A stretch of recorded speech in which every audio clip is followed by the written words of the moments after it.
Hi guys, welcome back to the channel. In today's video we are going to learn how to draft a mermaid skirt or gown using the slash and spread method. So if this is something you'd love to learn, then you need to keep on watching.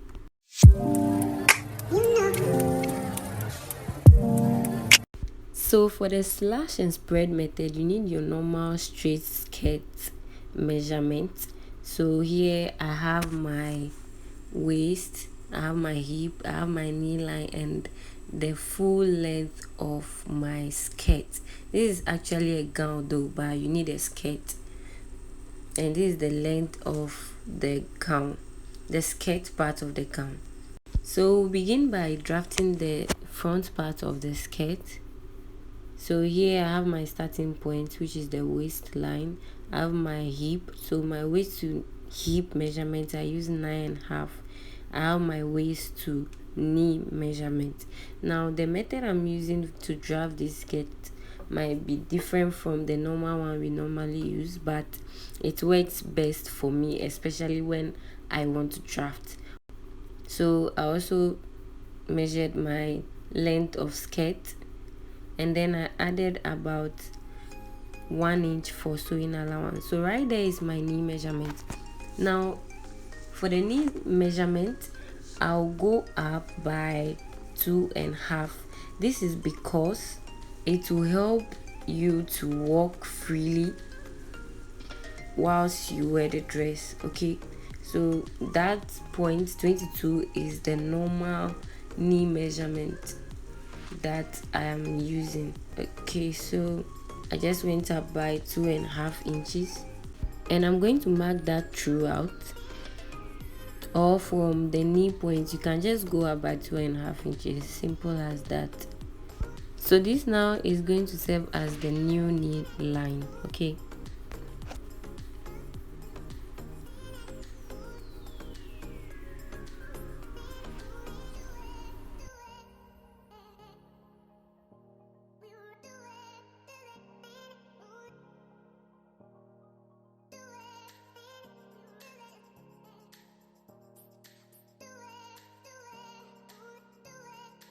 so on the waistline I'm going to take quarter of the waist measurement, and then I'll add 2 inches for sewing allowance. Okay, on the hip line I'll do the same thing, quarter of the hip measurement plus 2 inches. Now on the knee line, because we want the knee to tape in small, so I'll subtract 2 inches from the knee line. You can do more than that, but 2 inches is standard. So I'm going to mark the hip measurement there on the knee line minus 2 inches, if that makes sense, and I'll mark the same measurement here. This is a normal way of drafting a skirt. Okay, so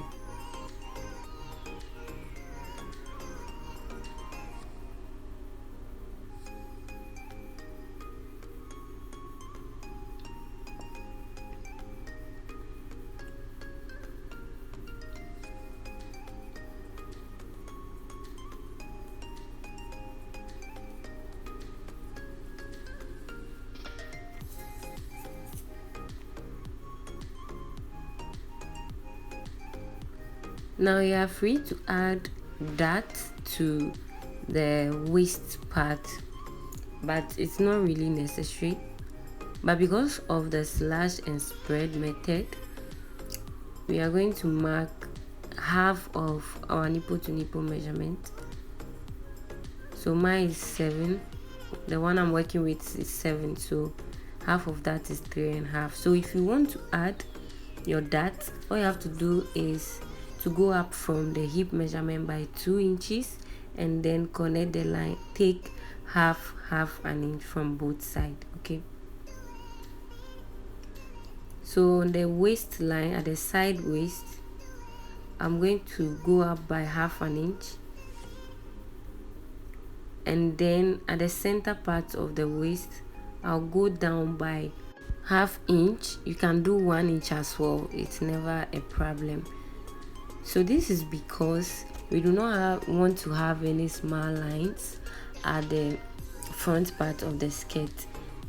Okay, and for the side, the reason why I went up by half an inch at the side part is because our waist is never straight. Our waist is kind of curvy, so this is just going to help us to have a curvy look for the skirt or for the gown.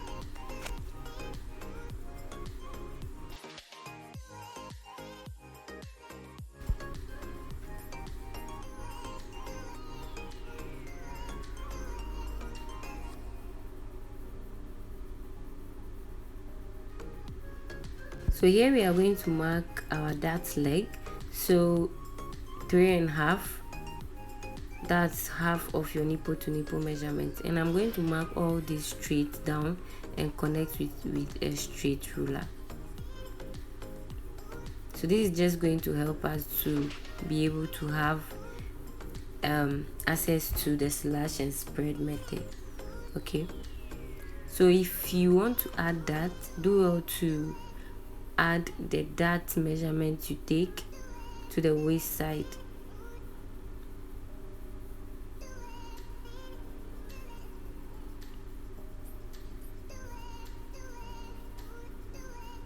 So I'm going to start cutting from the lower part, and I'll stop at the knee point, and then I'll now move towards the side, leaving the center part or the center front straight as it is. Now when you reach the end of the side, do well to leave about 1/4 of an inch, just like the way I did. So this will help the dart leg to stay in place.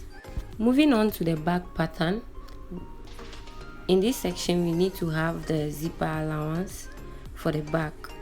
Okay, so the same thing, waist, hip and knee line as we did for the front.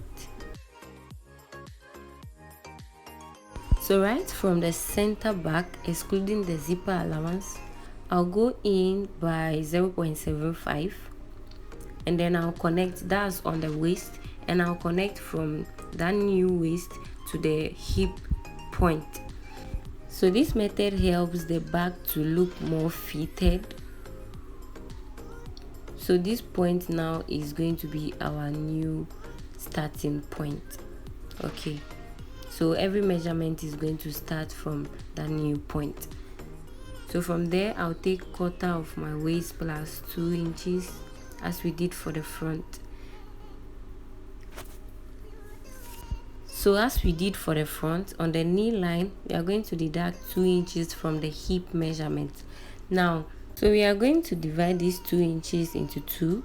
So we'll place 1 inch starting from the center back, and then 1 inch from the side. So that means we are spreading the 2 inches into 2 as shown. So at the end of the day, we are still going to get our knee measurement back. Okay,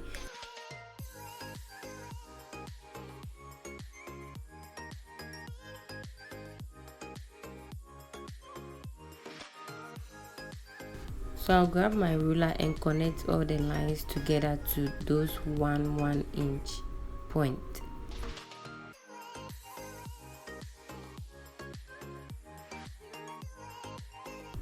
And I'll repeat the same thing at the lower part. So taking 1 inch from there, and from that point I'll mark the knee measurement. As easy as that.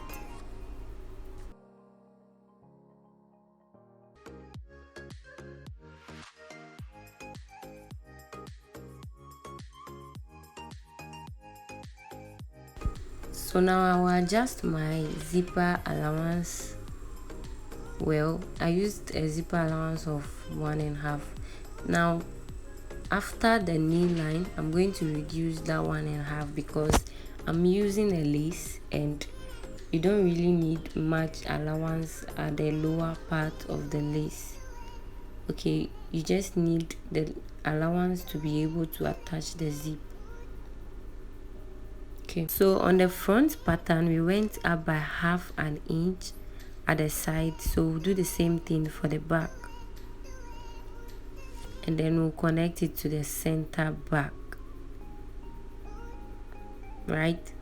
So we'll also take the dart measurement 3.5 down and connect it with a straight line.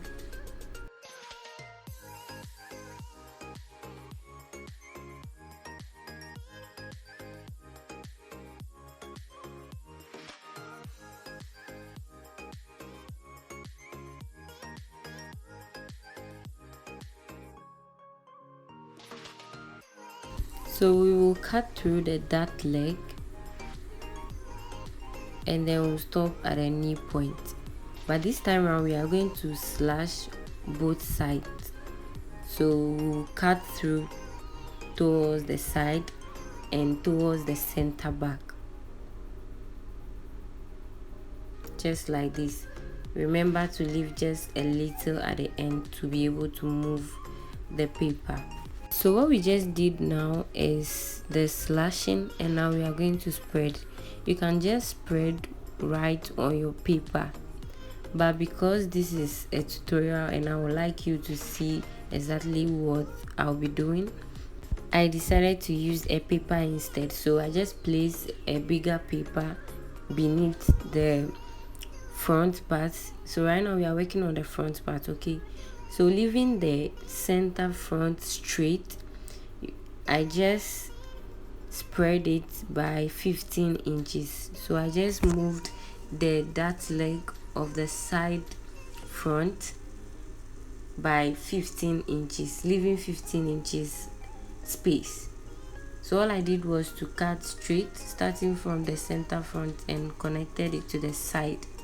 So if you want more volume at the front part, all you have to do is to move the dart leg wider to have a wider space. Okay, so for the back, I'm going to open it up more than the front part, and this means I need more paper, and it also simply means that whilst working you will need more fabric to work with. And at the back I would have a train. Now note that the more you spread, the more material or the more fabric you are going to use. Okay, so for the back you can spread it as wide as you want. You can spread it as wide as you want. Okay, so I needed more paper because obviously it was longer.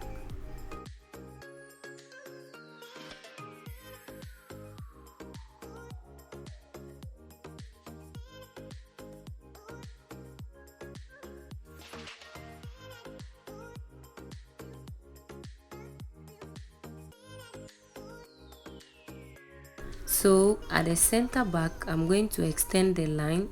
I think I extended, that is the train, so I extended it by 8 inches.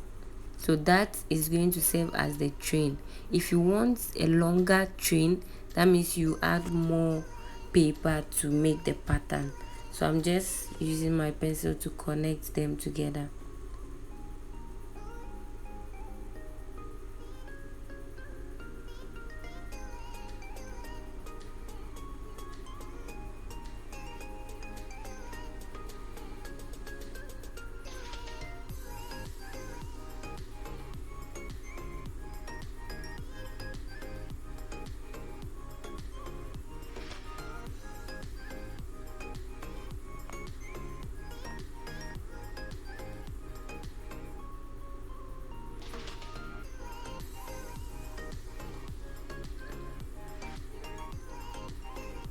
So I'm actually using a lace. I folded the lace into two. So at the center front of the folded lace, I place the front on that part so as to have the center front, okay, also as to have the front unfold.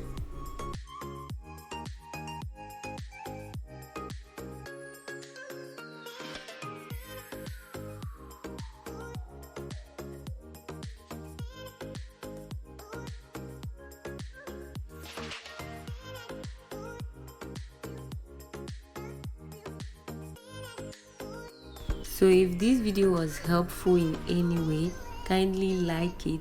Please, if you haven't subscribed, do well to subscribe as well. And if you are new to this channel, thanks for stopping by. Thank you for watching this video to the very end, and I'll see you in any of my videos. Bye.